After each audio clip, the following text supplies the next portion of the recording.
Eto guys meron na ba kayo na experience na meron kayong invite sa church, tapos ang sagot, sayang oras ko marami pa akong gagawin O di kaya, meron ba akong mahihita dyan? May makakain ba ako dyan? O magkakapera ba ako dyan? Yung iba naman, church, nako, abulo yan, mag-ano ka na naman dyan, maglilingkod ka. Nako, wala akong panahon dyan. Mga ganon. Na para bang laging ang iniisip natin, kukuhanan tayo ng Diyos. Pero sa totoo lang, walang kailangan ng Diyos sa atin, kundi tayo ang may kailangan sa Kanya.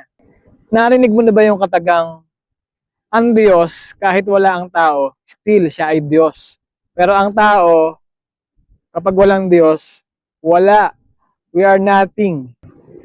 Yes, natutuwa siya pag nagsiserve tayo sa Kanya, nag-worship tayo sa Kanya, nagpa-praise tayo sa Kanya. Pero it doesn't mean na it makes Him complete ng Kanyang pagiging Diyos. Na para bang nangongolekta siya ng credit para talagang makita na siya ay Diyos.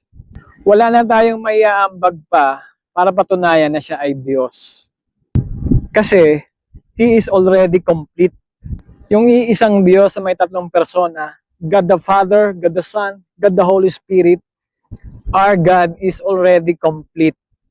Actually, sumusobra pa yung kanilang joy, yung kanilang love, yung kanilang intimacy, yung kanilang unity. Gusto nila yon i-share sa atin. Yung sobra-sobra nilang pagmamahal, yung sobra-sobra nilang kagalakan, enjoyment. Kaya yung paglapit sa Diyos ay isang opportunity. Opportunity na maranasan natin ang totoong pagmamahal at totoong kaligayahan. At ito pa maganda kay God. Kapag siya nag-utos, ang benepisyo nun, hindi sa Kanya. Ang benepisyo nun, sa'yo. Alam mo bakit? Kasi, mahal na mahal Kanya. Ayaw Kanyang mapahamak. Diba? Kaya yung paglilingkod sa Kanya, yung pagsuserve sa Kanya, ay hindi po kalugihan. Sa totoo lang, wala namang kukunin ng Diyos sa atin Walang kailangan talaga na merong, kung ano mang meron tayo ngayon, kung ano man meron tayong pag-aari natin. Sa totoo lang, sa Kanya lahat yun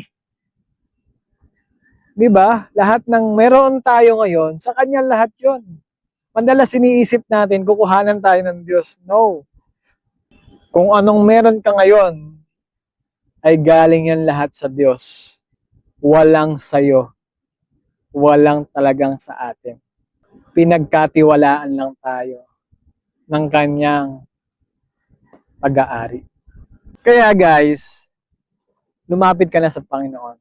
Lumapit ka na sa Kanya. Paglingkuran mo siya, sambahin mo siya, mahalin mo siya ng todo-todo. Okay?